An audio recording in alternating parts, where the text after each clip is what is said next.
Good to have you back. Today I've got 4 of the most disturbing Reddit threads I could find. Like, subscribe, and let's dive in.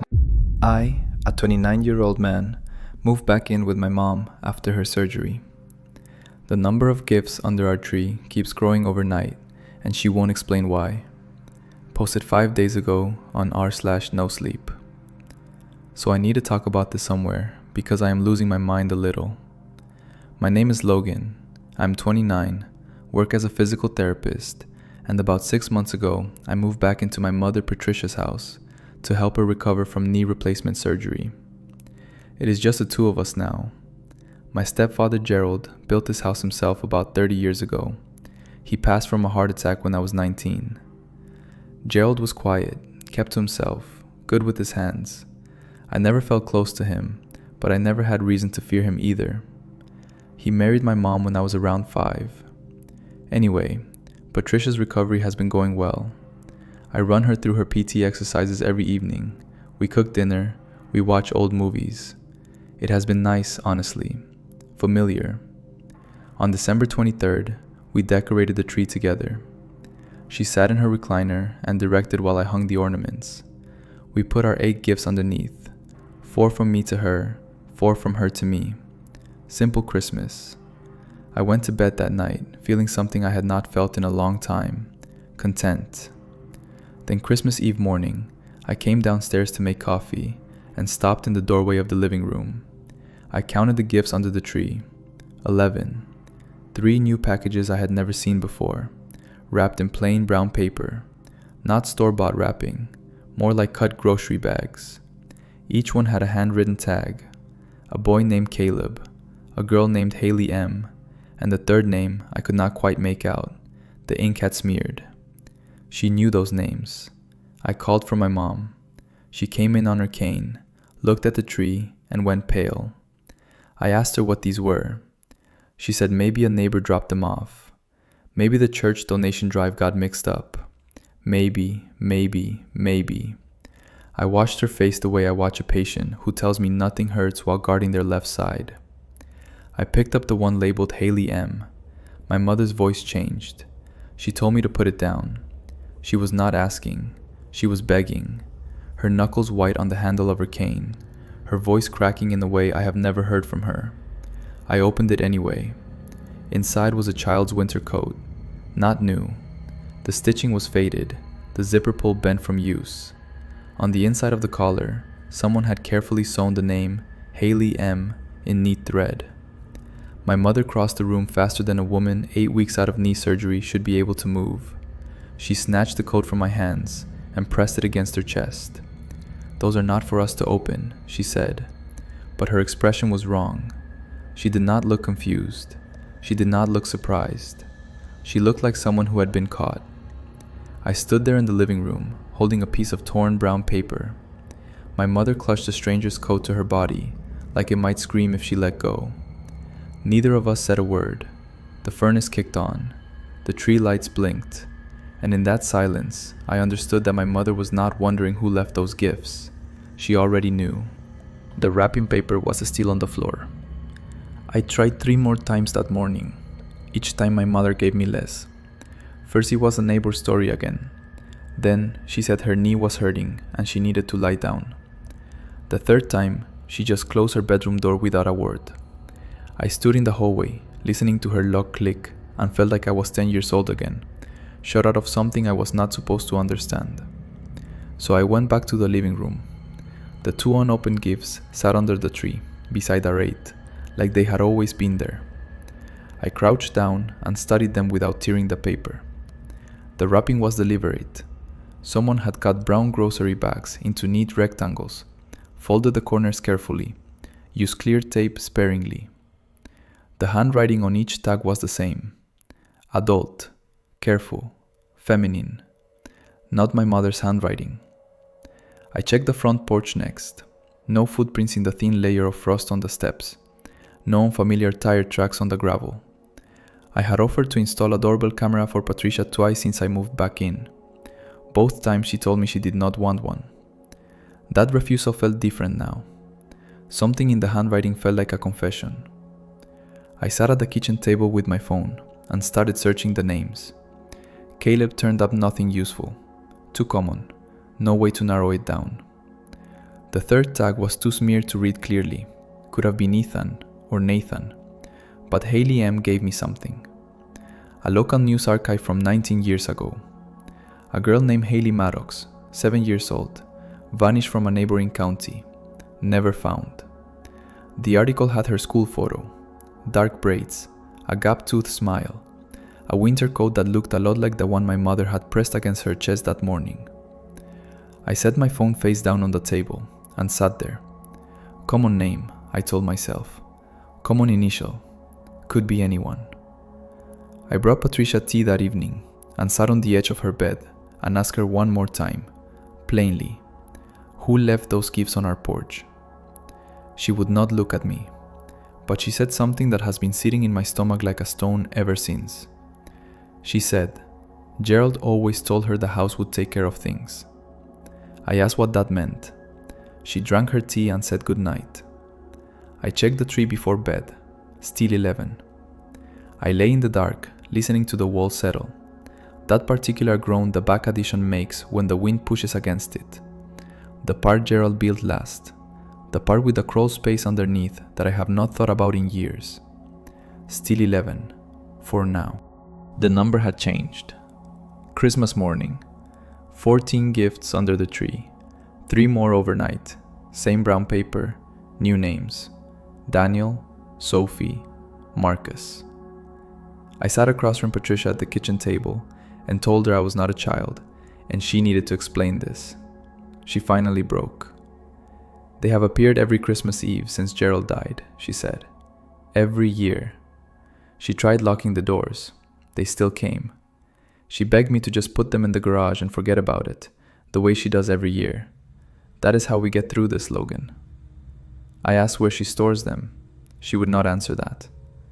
I spent the rest of Christmas watching my mother favor a wound she refuses to name. Every house has a part that stays closed. After she fell asleep that night, I searched the house. Garage first. Nothing. The attic held holiday decorations and old tax files. Then I remembered the crawl space. Gerald built the back addition himself and dug a space underneath he said was only for plumbing. I went near it once as a kid, around 8 or 9. Gerald found me by the hatch, and the look on his face scared me enough that I stayed away for the next 20 years. I pulled the hallway rug aside. The hatch was there, pine board with a recessed handle, flush with the floor. Unlocked. I lifted it, and a smell rose up out of the dark. Damp earth and something faintly sweet, like old fabric left in a room no one enters. Cedar Lake, Mom. The fact that she knew not to open them. That is the part that made my stomach drop. She was not surprised. She was managing it. She had a whole system. Nocturnal RN. As someone who works with trauma survivors, the detail about Gerald using a private nickname for you is textbook grooming behavior. I am genuinely glad your mother pulled you out, even if her reasons for staying silent about everyone else are impossible to defend. I have been turning that over in my head every day since I found the crawl space. She started keeping me away from him when I was around 9. Constant sleepovers at friends' houses, summer camps I never asked for, weekend trips to my grandmother. I thought she was trying to get rid of me. I resented her for years. She was building a wall between me and Gerald, and I had no idea. But she only built it for me. That is the part I cannot get past. She saw what he was, and she saved one child. Hers. Logan went down into the crawl space. I found what was in the crawl space. Black trash bags. Dozens of them, lining the walls, stacked too deep in places. Some were brittle, the plastic cracking when I touched it. Others were newer, thicker, darker, sealed with knots instead of ties. I opened the nearest one with my phone flashlight between my teeth. A pair of small sneakers, a stuffed rabbit with one ear chewed soft, a school backpack with a name tag so faded I had to hold my screen an inch away to read it. I opened another.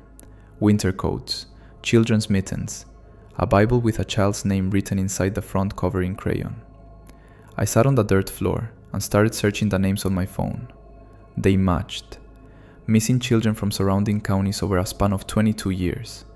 Every single one disappeared during the years Gerald was alive. The oldest bags were closest to the foundation walls, the part Gerald poured when he first built the house. I crawled back toward the hatch and threw up in the hallway. I called the police. While I waited, I went back down one more time, because some part of me needed to be sure I had seen everything. In the far corner, separate from the trash bags, I found one more gift. Not wrapped in brown paper, wrapped in plaid. The same plaid wrapping paper Gerald used every Christmas, the pattern I would recognize anywhere. The tag read a nickname, a private nickname Gerald had for me when I was small, one he only used when we were alone. No one else in the world knew that name. It was down there with everything else. My mother had put it there. She had taken the gift Gerald made for me and buried it alongside the belongings of every child he ever touched. She knew what he was. She kept me away from him starting when I was about 9, and she never said a word about any of the others. 22 years of hiding gifts in a crawl space. That is not denial. That is infrastructure. Your mother built infrastructure around someone else's crime and called it keeping the peace. Not from here. I want to be furious at your mother, but I keep imagining being financially dependent, along with a child, married to someone capable of that. It does not make it right. Nothing makes it right. But I understand the paralysis. Paralysis is one thing. 22 years of actively collecting and hiding evidence in trash bags is not paralysis. That is participation with extra steps. Those other children had mothers too. Mothers who spent decades not knowing. I sympathize with impossible positions, but I will not call that silence neutral. The police took everything from the crawl space. Patricia was questioned for 2 days. They did not charge her. No evidence she was directly involved, only that she had known and kept silent for over 2 decades. A detective reached out to me a week later and connected me with a woman named Marlene. Marlene is the older sister of a boy named Tobias, who disappeared 21 years ago from a town 40 minutes east of us. She had suspected Gerald for years, but could never prove it. After he died, she started leaving the gifts. Every Christmas Eve, she drove to the house, walked up the porch steps, and placed wrapped packages under the door, each one labeled with a child's name, each one containing something that child had owned. She got the items from families. She collected them herself. She told me she knew Patricia would never call the police over anonymous gifts, because calling the police meant answering questions Patricia could not afford to answer. It was not haunting, it was leverage, and it was the only memorial those children had. Marlene told me Gerald approached her brother the same way. Small private gifts, special attention, patience. The slow architecture of trust that is really the architecture of something else entirely. I moved out of Patricia's house in January, found a one-bedroom apartment 20 minutes away. I did not speak to her for months. I do not know if I will again. She saved me. I understand that now. When I was around 9, she started sending me away constantly. Sleepovers, summer camps, weekends at my grandmother's house. I thought she was trying to get rid of me. I carried that resentment for years. She was building distance between me and Gerald, and I never knew. But she built it only for me. She recognized what he was, and she chose one child to protect. Hers. Every other name on every other tag. Haley, Caleb, Tobias, all of them. She let them vanish into silence, because the alternative meant losing the life she had. I drove past the house on Christmas Eve this year. It was just past midnight. Fresh gifts sat on the porch, brown paper, careful handwriting. Marlene is still leaving them. I parked across the street and sat there with the engine running until the sun came up. I could not go inside. I could not drive away. Quiet one. Marlene leaving those gifts every single year for over 2 decades. That is grief and fury compressed into wrapping paper. I cannot stop thinking about her driving to that porch every Christmas Eve, knowing Patricia would just hide them again. Salt flats, dude. The last detail about fresh gifts still appearing on the porch even after Gerald is dead and the police know everything. Marlene is not doing that for evidence anymore. That is ritual. That is how she keeps her brother's name alive every December. On to the next one. I, a 34-year-old woman, found dozens of notebooks hidden in my late mother's house. She had been writing about me in the third person since before I was born. Posted 3 days ago on r/of my chest. I don't really know where to start. I'm 34, I'm an accountant, I live alone in my house with just my pets, and up until 3 weeks ago, I thought I knew who my mother was. My mom, Carol, died suddenly. No long illness, no hospice, no warning. She was just gone. My younger brother Duncan and I have been splitting the work of clearing out our childhood home. It's a kind of house that collects decades of stuff. The attic, the garage, closets full of things she never threw away. Duncan took upstairs, I took the basement. Behind a wall of old Christmas decorations and boxes of ornaments I'd made in elementary school, I found a filing cabinet. It was locked. I tried every key on Mom's keyring until one fit. Inside were dozens of composition notebooks, the old black and white marbled kind. Each one had a label on the cover, in her handwriting, a year or a range of years. They started in 1991 and went all the way to 2026, this year. Nothing in that basement was meant to be found. I grabbed one from the middle of the stack, 2008. I flipped it open, and the first line I read made me sit down on the concrete floor. The subject displayed expected distress upon learning of the college rejection, redirected toward accounting program as planned. The subject, that was me. Every entry was like this, clinical, detached, third person. My mother had been writing about me like I was something she was studying. My hands were shaking when I pulled the very first notebook from the cabinet. 1991, a full year before I was born. Inside the front cover was a hand-drawn chart, a timeline of behavioral milestones predicted year by year from birth through adulthood. Nearly every single one had a neat checkmark beside it. The unmarked ones all had the same annotation beside them, in my mother's careful handwriting. Intervention applied, corrected. She couldn't leave it alone. I went back down the next morning, brought coffee, sat on the concrete floor, and started going through the notebooks properly. The system is meticulous. Each one covers roughly 1 to 2 years of my life. Every entry is dated, written in third person, always subject N or the subject. In the margins, there are coded annotations, letters and numbers that cross-reference entries in other notebooks, like footnotes in an academic paper. I started matching entries to things I actually remember. In 2010, I was dating a guy named Joel. I was crazy about him.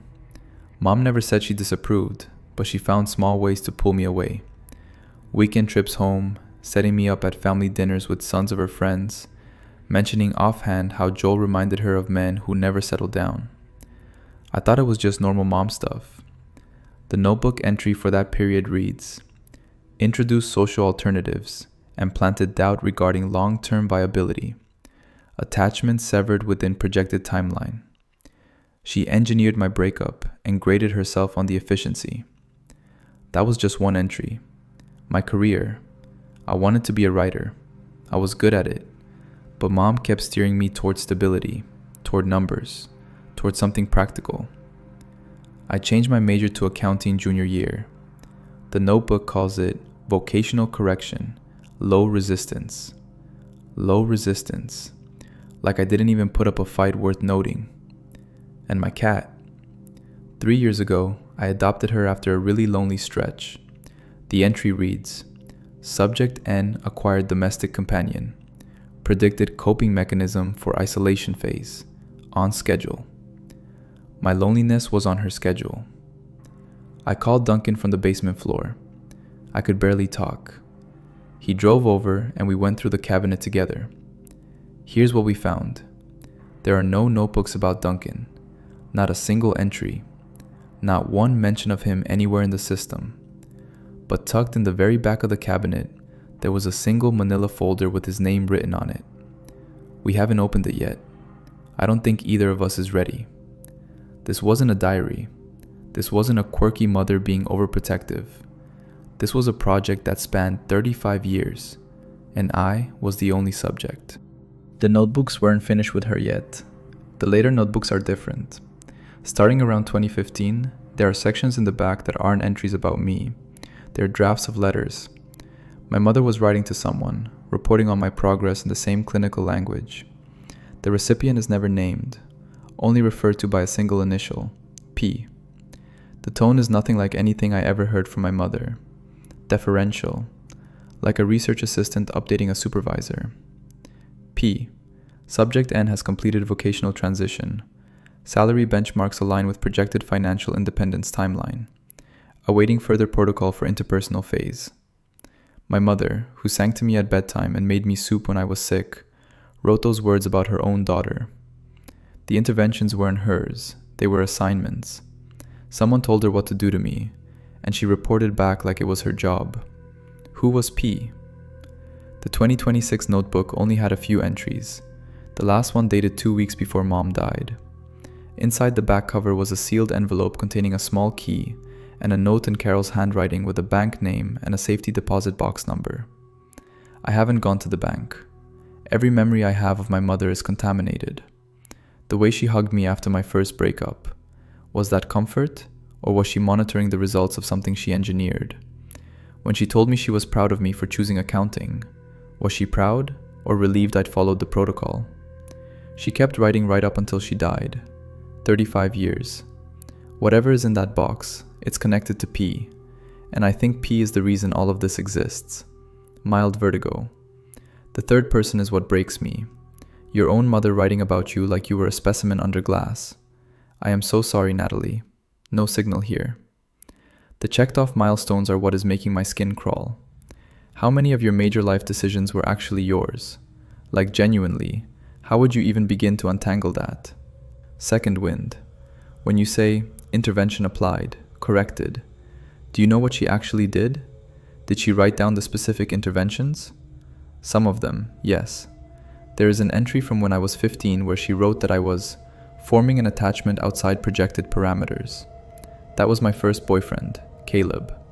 2 weeks later, she told me she caught him going through her wallet. I dumped him the same day and never once questioned it. I have no idea anymore if any of that was true, or if she just needed me to stop seeing him because it deviated from whatever plan she was following. 2 days later, she went to the bank.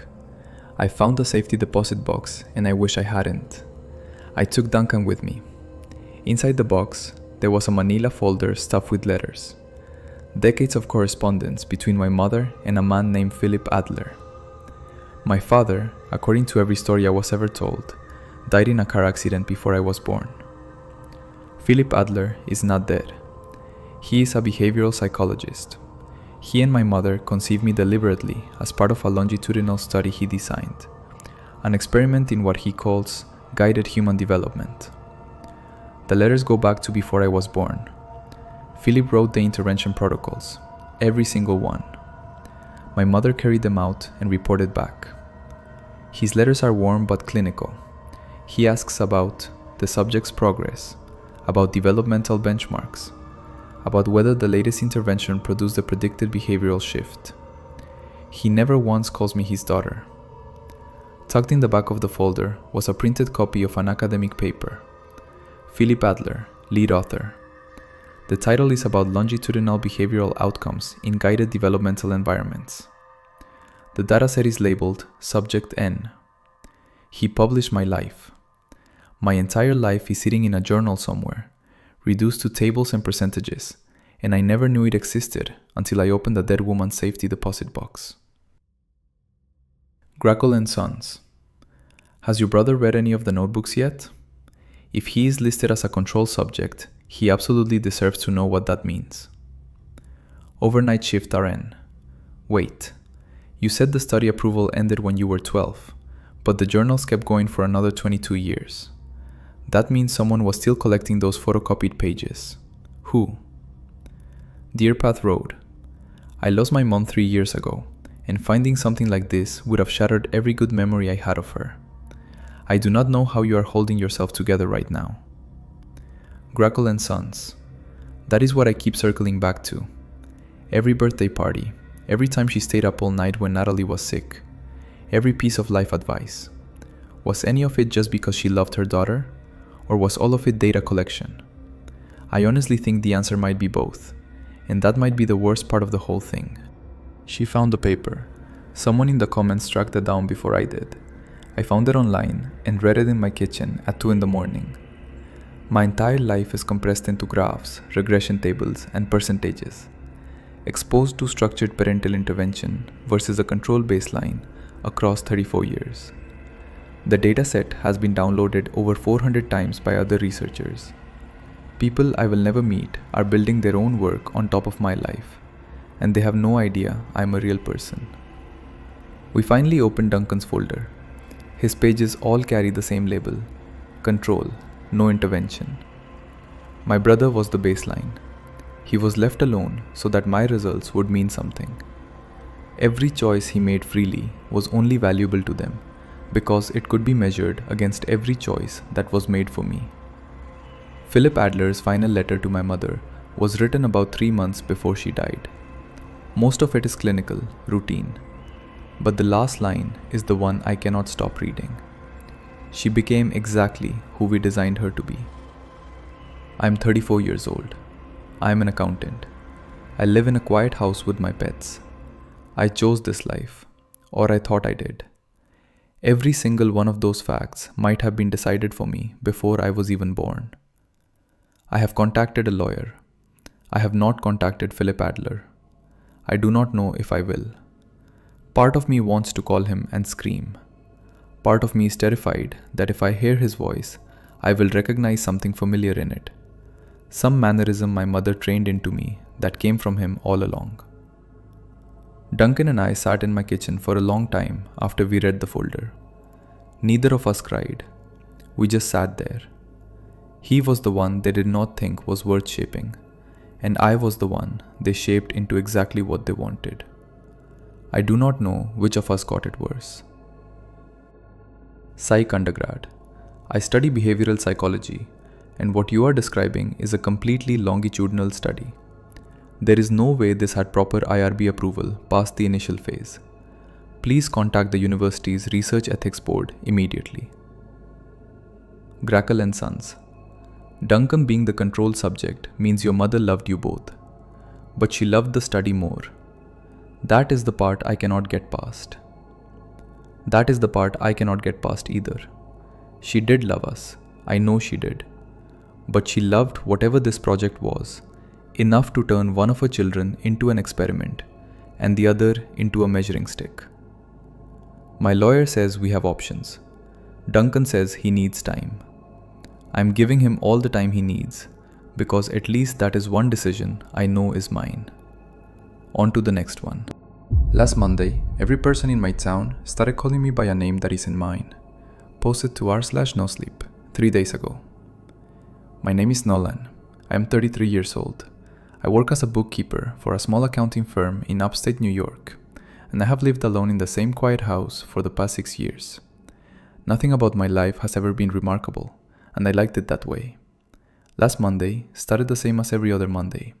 Coffee at 6, oatmeal, out the door by 7:15.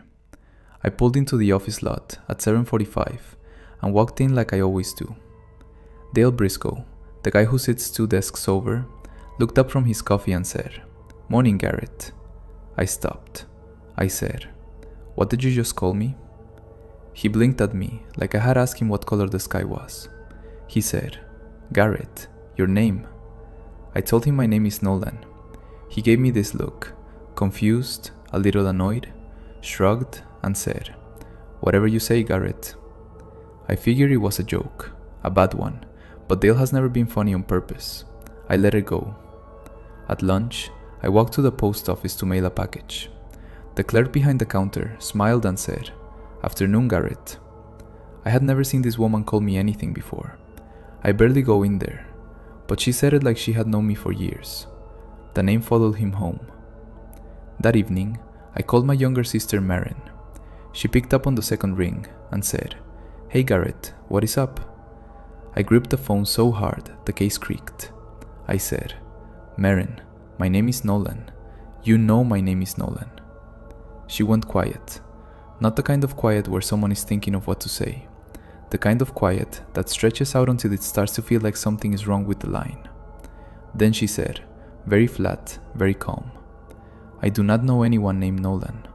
I have never known anyone named Nolan." I hung up. I sat on my kitchen floor for a long time. Then I got up and checked. Driver's license, Nolan. Bank card, Nolan. The stack of mail on my counter, every envelope addressed to Nolan. My birth certificate in the fireproof box in my closet. Nolan.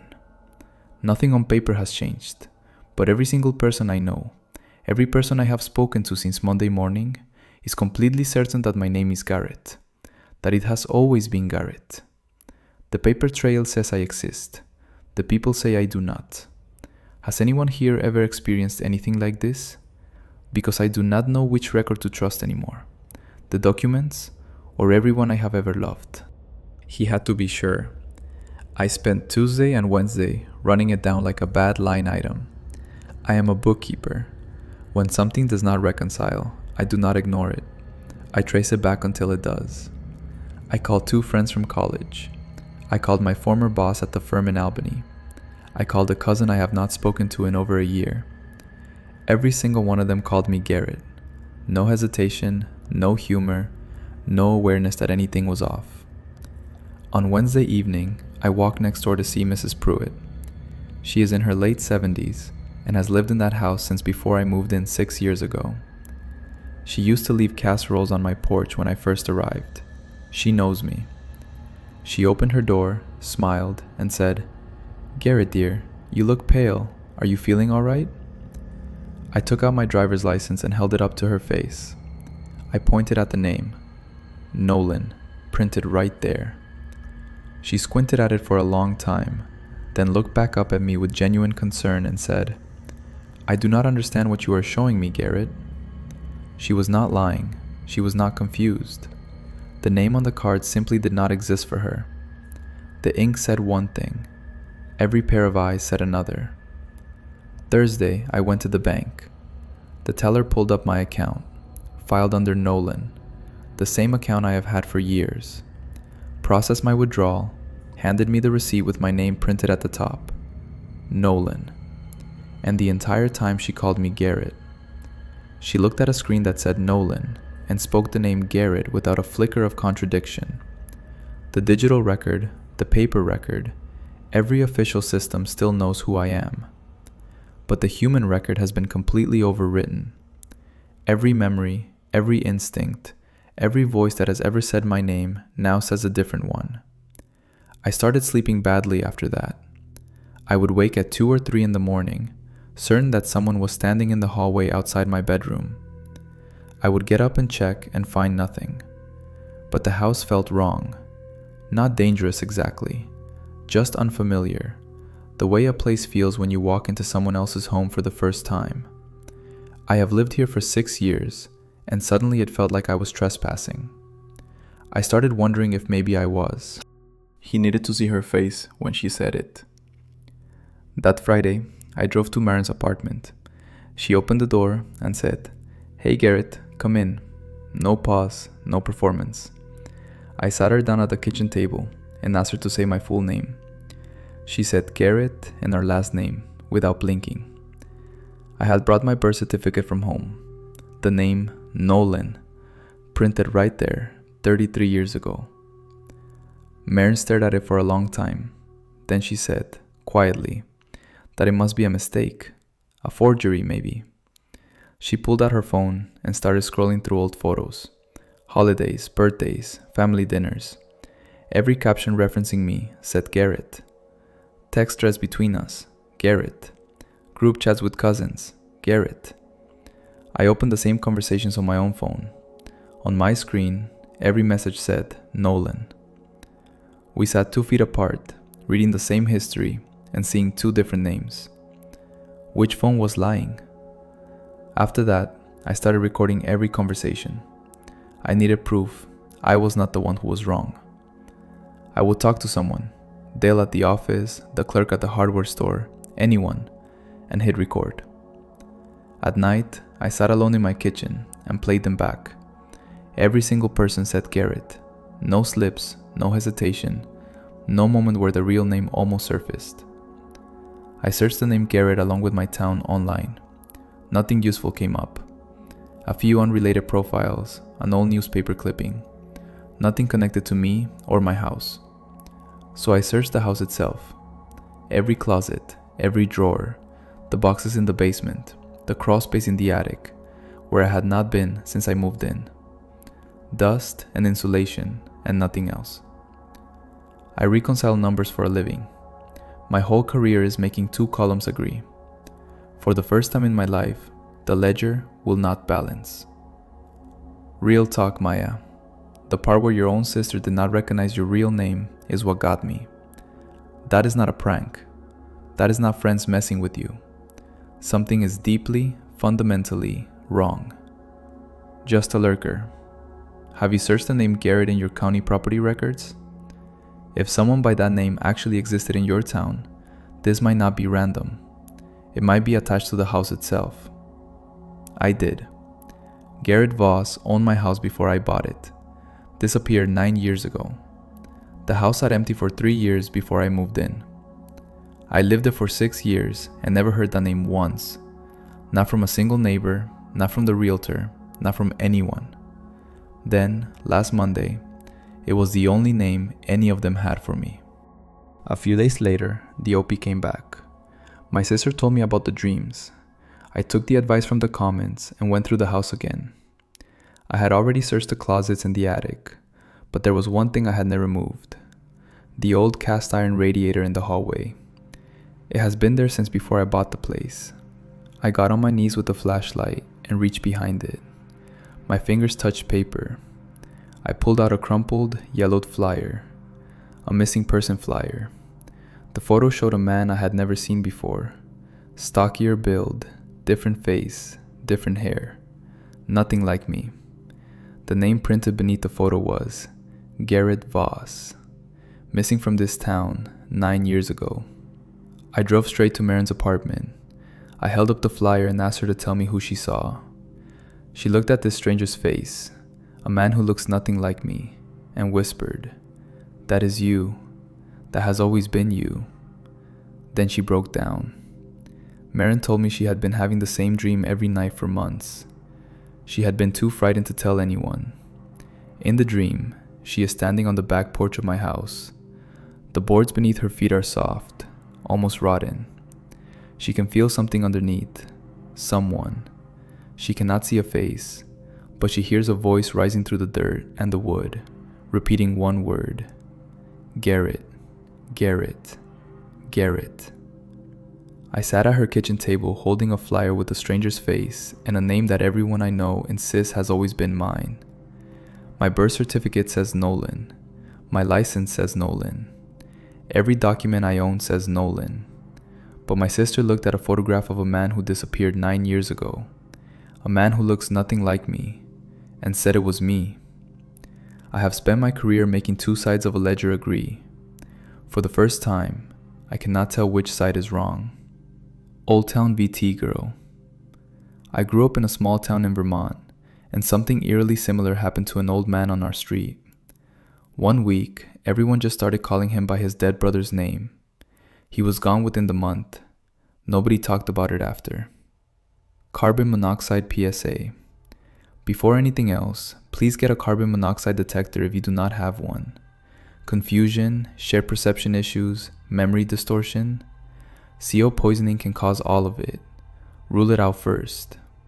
Real talk, Maya. CO does not make an entire town independently call one person by the same wrong name. I understand the instinct, but this is something else entirely. I did not dig under the porch. I know some of you told me to. I know some of you told me not to do it alone. But I could not make myself walk out there and pull up those boards. Not after what Marin told me about the dreams. I called the county records office instead.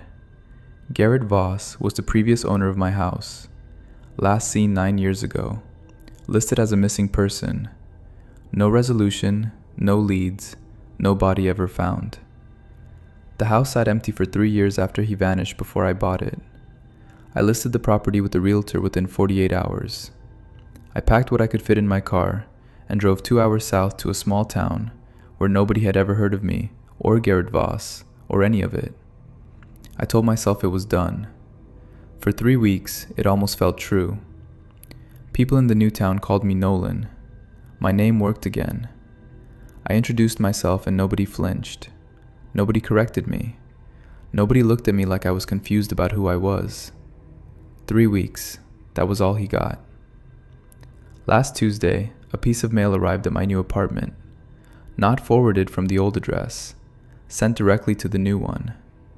The envelope was addressed to Garrett Voss. The return address was my old house, the house that has been sitting empty since I left. I have not given my new address to anyone from that town. I have not filed a forwarding order. I have not told Marin, or Dale, or Mrs. Pruitt, or anyone where I went. The envelope was blank inside, nothing in it, just my new address and someone's handwriting on the front, and the name Garrett Voss where mine should have been. I am sitting in my apartment right now, and I do not know what to do. I left that house. I left that town. I left that name behind. But it followed me here, and whoever sent this letter knows exactly where I am. If I stop posting, it is not because I lost interest. It is because the ledger finally closed, and I was on the wrong side of it. Noping out. Do not dig under that porch alone. If there is actually something buried there, you need law enforcement present and on record before you touch a single board. Please be careful. The user throwaway not my name never posted again. And with that, on to the next one. The parking garage attendant calls me a different woman's name every single week, and I finally searched them. This one was posted to r/Let's Not Meet by Brook and Shift 3 days ago. I'm a 31-year-old night shift nurse. I work 12-hour overnights at a hospital downtown, and I live in an apartment with my partner, Callum. For the past several months, my routine has been exactly the same. I pull into the attached parking garage around 6:45 in the evening, scan my badge, and the booth attendant waves me through. His name is Gerald. He's elderly, maybe mid-70s, and genuinely one of the warmest people I've ever met. Always smiling, always has a little wave ready. Sometimes he'll wish you a good night or tell you to stay warm out there. Here's the thing though.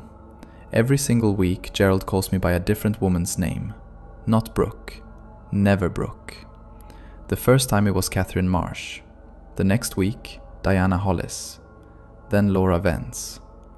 He says it with this total casual confidence, like he absolutely believes that's who I am.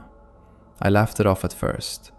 I mentioned it to Callum and my coworker Priya, and we all thought it was just a sweet old man mixing people up. A harmless quirk. Nothing more. It stopped being funny around week 6.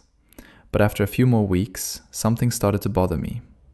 These weren't nicknames or common mix-ups. They were full names, first and last, and they all sounded real, specific. So I started writing them down in my notes app every time I pulled into the garage. After about 3 months, I had over a dozen. One slow night on the ward, I was sitting in the break room with nothing to do, and I pulled up the list.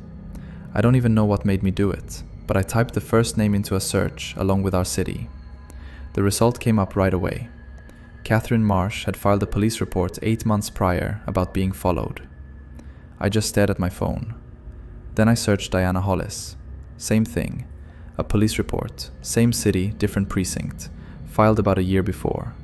Stalking. I searched a third name, a fourth. Every single one was a real woman in this city who had reported being followed or stalked. I put my phone face down on the break room table, and I could not breathe.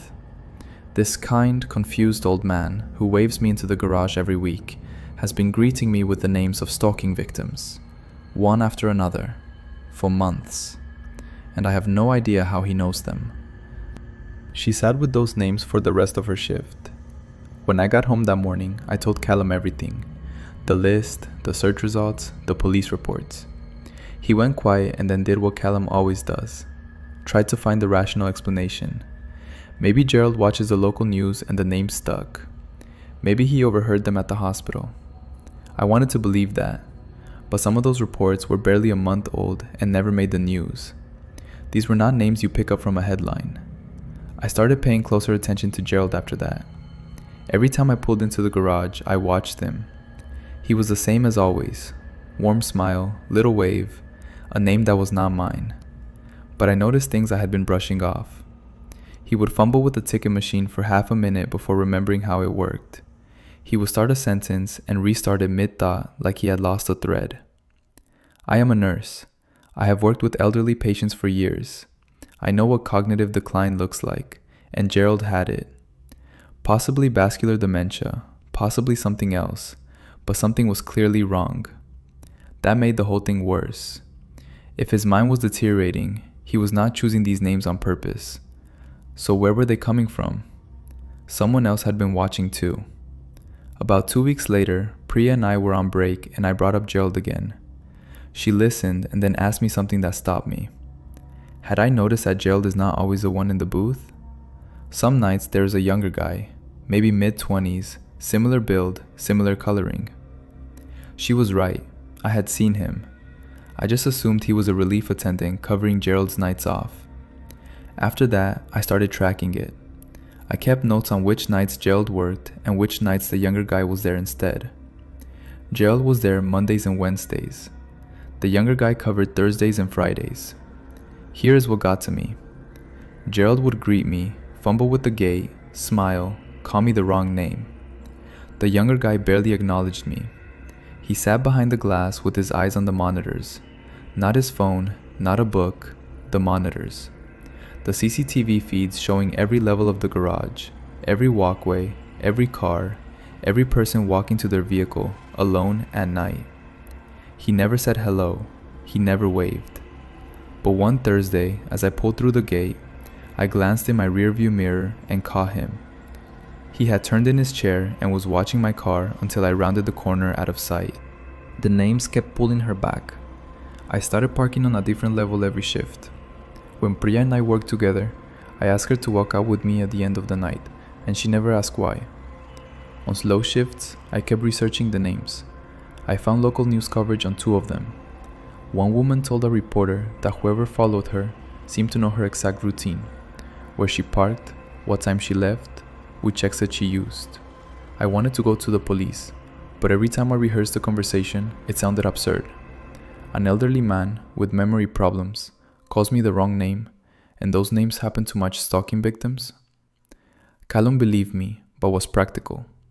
He said I needed something concrete, something they could not wave off. She did not plan what happened next. One Wednesday, I pulled into the garage, and the booth was dark. No Gerald, no younger guy. Gate up, nobody inside. I parked on the first level, walked back, and tried the door. Unlocked. I stepped in and crouched under the desk. Taped to the underside were printed photographs, grainy CCTV stills of women in the garage, walking to their cars, waiting at the elevator, license plates visible, timestamps in every corner. I recognized 2 faces from my list. Then I found one of me. Level 3, walking to my car alone, shot from above, date stamped 3 weeks earlier. I photographed everything, put the prints back exactly where I found them, and walked out. I told Callum that morning I was done deliberating. I was going to the police. Tamsin reads, "The fact that he never repeated a single name is what destroys me. That is not confusion. That is a list being read back to you, one entry at a time." Sunny side down. I feel physically sick reading this. The grandson had CCTV access the entire time. How long was this going on before Gerald started repeating the names out loud? Oh no, he didn't. The dementia detail makes this so much worse. He was not trying to warn you. He could not help it. His brain was just leaking somebody else's obsession. That is exactly what the detective told me. Gerald had zero awareness he was doing it. His brain was just cycling through sounds it had absorbed. The grandson would sit in that booth on speakerphone with someone. Police believe a friend he was bragging to, and Gerald's memory would snag on the names like Velcro. I sat across from Gerald during the interview, and he called me Brooke correctly twice, then switched to Laura mid-sentence. He looked so confused when I flinched. I do not think he has any idea what his grandson did. Then Brooke came back with an update. I found out who was actually behind those names. I went to the police with my 3 months of notes, the photos I took inside the booth, and a written timeline of every name Gerald had used. 2 detectives sat with me for over an hour. They investigated Gerald first and confirmed what I suspected. He has vascular dementia. His family was aware, but Gerald had insisted on keeping his shifts at the garage. He was never dangerous. He was never choosing those names. The younger man covering the booth on Thursdays and Fridays is Gerald's grandson, Tyler. Tyler had full access to the garage CCTV system and had been using it to identify, photograph, and track women who parked there regularly. On his shifts, he would sit in the booth talking on speakerphone. Police believed to a friend he was bragging to, going through names, routines, plate numbers, shift patterns, which level they parked on, what time they walked to their cars alone. His voice was never his own. Gerald would be in the back room or sitting right beside Tyler doing those calls. His deteriorating mind latched onto the names the way dementia patients sometimes absorb whatever sounds repeat around them. He could not remember how the ticket machine worked from one shift to the next, but those names burned in. Every time Gerald smiled at me and called me Catherine or Diana or Laura, he was parroting what his grandson had said about another woman he was watching. He had no idea he was doing it. Tyler had my photograph, my plate number, my 12-hour shift pattern mapped week by week. I walked alone through that garage for months, while someone with access to every camera on every level knew exactly where I would be and when. There is one more thing that will not let me go. The very last name Gerald ever called me was Nadia. There is no Nadia in any police report. No Nadia in Tyler's phone records. No Nadia in the garage access logs. The detectives checked. Nobody knows who she is. Gravel Road.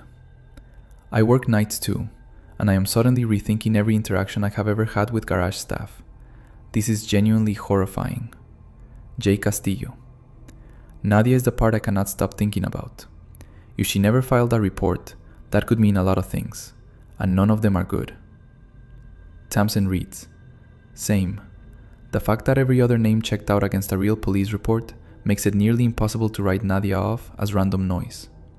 That name came from somewhere too. Someone said it out loud in that booth. Tyler was arrested on multiple stalking charges, spanning several victims. The detectives told me his phone had photographs, schedules, and notes on over a dozen women who used that garage regularly. Gerald was assessed by a neurologist, and his family moved him into a memory care facility within the week. The hospital brought in entirely new parking staff and restricted CCTV access behind credentials that get audited monthly now. I still work nights. I still love my job, but I park on the street these days, even though it adds a 10-minute walk in the dark. Callum picks me up when he can on late nights. I started seeing a therapist about a month ago, and it helps, mostly with the anger. I am not angry at Gerald. I am angry that I trusted the safety of a building I walked through alone 4 nights a week, and it turned out someone was cataloging me the entire time, like inventory. But there was still one name left. I keep coming back to Nadia. Every other name Gerald called me traced to a real woman with a real police report in this city. Every single one. But the last name he ever used, Nadia, matches nothing. No police report, no garage access log, no entry in Tyler's phone records. The detectives looked. I looked. There is no Nadia anywhere in this case. I tell myself she probably moved away before anything happened, or maybe she just never reported it. That is the version I tried to fall asleep to. But the pattern was airtight for every other name, and I cannot make myself believe the last one was random. Somebody said that name in that booth. Tyler's mouth formed those syllables, while Gerald sat close enough to absorb them. There was a Nadia. I just do not know if she is somewhere out there, unaware that she should be frightened, or if the reason she never filed a report is that she never got the chance. I think about her every single night I walk from the street to the hospital entrance alone. I hope she is okay. I really do. Late night lurker. Please tell me you stopped parking there the moment you got those search results back. Please. I wish I could say I did, but honestly I kept parking there for another few weeks while I was still trying to convince myself it was all coincidence. It was not until I found the photos in the booth that I fully accepted what was happening. I have not set foot in that garage since. Thanks for watching, and if you have not already, consider subscribing.